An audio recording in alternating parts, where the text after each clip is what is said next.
Have you ever noticed how the smallest conversations shape your entire day? Here's your name. Can I borrow a pen? Where's the ATM?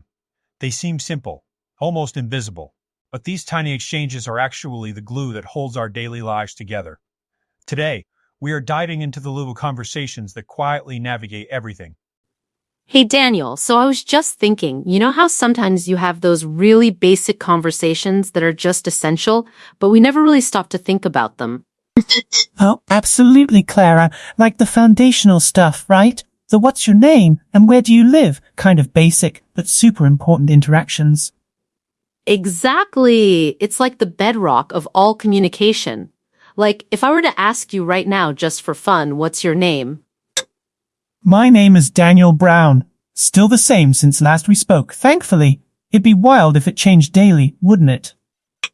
Haha, that would certainly make life interesting. And what about your address, Daniel? Still at the old stomping grounds? Yep, still at 325 Park Street. Though, I've been eyeing a few places lately, always thinking about the next move, I guess. That's fair. Always good to keep options open. And your phone number, I have it, but for the sake of our essential information quiz here. Still 543-21000, unchanged for, I don't know, a decade? Hard to believe. It's almost a relic in this age of constant upgrades. I know, right? It's comforting in a way, like a constant. So, last one for the basics. What's your job these days? I'm a police officer. Keeping the streets safe, dealing with all sorts of situations. It's never dull, I'll tell you that much. Wow, still at it. That's incredible, Daniel. I really admire your dedication to public service. It must be incredibly demanding, though. Speaking of demanding, I actually tried calling you yesterday, but I think I caught you at a bad time. Oh, right. Sorry about that, Clara. I remember seeing your call. Yeah, I picked up, and I think I said, "Hi, Clara, this is Daniel." But then things just got a bit hectic. What's up? No worries at all, I totally get it. I just wanted to check in. When I asked how you were, you said, "I'm fine." Well, not really. That caught my attention. Everything okay? Honestly, it was just one of those days. I was at the office, and it was just non-stop. You know how it is. It felt like every call coming in was an emergency, or something complicated. I can only imagine. Where is your office these days anyway? I always forget if it's the main precinct or a satellite. It's on River Road. We've got a bit more space there, which is good, but it also means we're handling a wider range of cases sometimes. Just a lot to juggle, you know? Yeah, I totally get that. My job isn't nearly as high stakes as yours, but even I have those days where I just want to, well, let's just say I understand why someone might be shouting. Exactly. It's like, why are you shouting? I'm shouting because I'm angry. Sometimes you just need to vent, even if it's internally, or just have a moment of, okay, this is too much. Absolutely. Or, when you're in a meeting that's just dragging on forever and you catch yourself like, why are you yawning? And the answer is, I'm yawning because I'm tired. It's so transparent. Been there, done that, more times than I care to admit. And then there are those moments, when you hear about something really disheartening, or a case doesn't go the way you hoped, and you just feel it. Why are you crying? I'm crying because I'm sad. It's all just so human, isn't it? It really is, and I think sometimes we try to suppress those feelings, especially at work, but they're still there. It's interesting how those basic expressions just break through, isn't it? So, was yesterday one of those not really fine days because you were just slammed with work? Did you manage to get everything done? It was, kind of. It's funny you ask, because I had this whole list, like I was supposed to have typed up all the reports, and then it was like, "Daniel, did you type the reports?" And I just had to be like, "Oh no, I forgot, I'll type them now." It was just one thing after another. Oh no, the dreaded "I forgot" moment. I've been there. What else was on the list of neglected tasks? There was Mr. Smith. Did you call Mr. Smith? And I hadn't. So I just had to say, "Not yet, I'll call him right away." Putting out fires, metaphorically speaking, all day long. That sounds incredibly stressful, and then I'm guessing someone probably asked you about the photocopying? You know it. Did you photocopy the letters? And at that point I just surrendered and said, "I'll do it now." It was just one of those cascading days where everything you plan just gets derailed by the unexpected.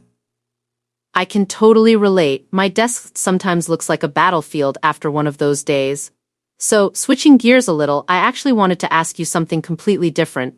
Excuse me, Daniel, I'm looking for an ATM. Do you know where the nearest one is? I'm trying to get some cash for that new bakery down the street. Oh, an ATM. Yeah, there's one around the corner from here actually. Super convenient. Are you heading out now? Yeah, I was just about to. So do I go straight and then turn right? Just want to make sure I don't get lost before my coffee fix. Yes, that's exactly right. Go straight, then turn right. You can't miss it, honestly. It's right there, between the supermarket and the bank. Pretty easy to spot. Perfect. Thank you very much, Daniel. You're a lifesaver. My navigation skills sometimes leave a lot to be desired. You're welcome, Clara. Happy to help. Anything to facilitate that bakery trip, right? Those croissants are something else. Seriously. Okay, so speaking of things to look forward to, what are you doing tomorrow? Anything fun planned after that crazy day at the office? Tomorrow, you ask? Well, funny enough, I'm going fishing. I've been planning this for weeks. Just need to get away from the city, reconnect with nature. Oh, that sounds absolutely wonderful, Daniel. A perfect way to decompress. What about tomorrow afternoon, after you've hopefully caught a ton of fish? Tomorrow afternoon, I'm going to visit my mother. It's been a while, and she loves hearing about my fishing trips, even if I don't catch anything, so it's a double win, really. That's so sweet. I'm sure she'll appreciate the visit. And then, after all that, what about tomorrow evening? Are you just going to crash? You'd think, right? But no, I'm actually going to a party at a friend's house. It's a bit of a celebration, so I figured, why not? Might as well make the most of the weekend. Wow, you've got a packed schedule. That sounds like a really fun and much-needed weekend after the week you've had. So, thinking about future plans and how things can sometimes go wrong, it reminds me of this absolutely wild trip I had a few months ago. Oh, tell me everything. A travel story, I love those, especially if they involve a bit of chaos. Chaos is an understatement, Daniel. I landed at the airport feeling pretty good about myself, breezed through customs, ready to grab my bags, and then, nothing. I was standing there and realized, Daniel, I lost my luggage. Oh no, that's the worst feeling ever, the immediate panic. So, what did you do? Go straight to Lost and Found? Exactly. I went to the counter and the first thing the agent asked was, okay, what's your name? The basics, even in a crisis. Right, gotta start somewhere. And you gave them Clara Wilson, I presume? Yep, Clara Wilson, and then of course what's your flight number, which thank goodness I actually remembered, it was NW-027. Good memory under pressure, that's key in those situations, and then they usually ask about the bags themselves, right? To help narrow down the search. Exactly. How many bags do you have? I told them 2, one large and one small, and then of course the description. They're brown and made of nylon. I felt like I was giving a witness statement, honestly. Haha, I bet. It's amazing how much detail you can recall when you're desperate. So, did you get them back? Don't leave me hanging. Eventually, yes, after they told me, please wait here, we'll check, and an agonizing hour later, it was a huge relief. But it really made me think about how much we rely on our belongings and how vulnerable we feel without them. That's so true, and it's also a testament to how often we depend on others for help in those moments. Like just yesterday, I completely spaced on bringing a pen to that community meeting, and I felt so unprepared. Oh, I hate that feeling. You're sitting there needing to jot something down and you just don't have one. That's when you have to do the awkward, Clara, can I borrow your pen? Exactly, and I'm always so relieved when someone says, of course. It's such a small thing but it makes a huge difference in the moment. Thank you. No problem. Simple but effective. It really is, and it's not just pens either. I remember one time I was caught in an absolute downpour, no umbrella in sight, and I had to ask a colleague, can I borrow your umbrella? It's raining. Talk about feeling unprepared. Oh, the classic umbrella rescue. I love those moments. Sure, here you go. It's like a mini act of kindness that totally changes your day.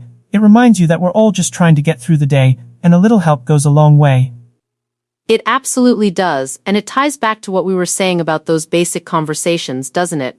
Whether it's asking for personal details, directions, or just a pen, these small interactions are what build our day, our connections. They really do. From the very formal what's your name, to the casual can I borrow your pen, it's all part of how we navigate the world and each other. It's pretty cool when you think about it. It is, actually, and it makes me appreciate these seemingly mundane moments a lot more. So Daniel, thanks for walking through all of life's little conversations with me today. My pleasure, Clara. It was actually quite insightful, in a weird way. Maybe we should do a deep dive into small talk next time. That's another beast entirely. Oh, definitely. That's a whole other podcast episode right there. For now, take care, enjoy that fishing trip, and I hope the party's a blast.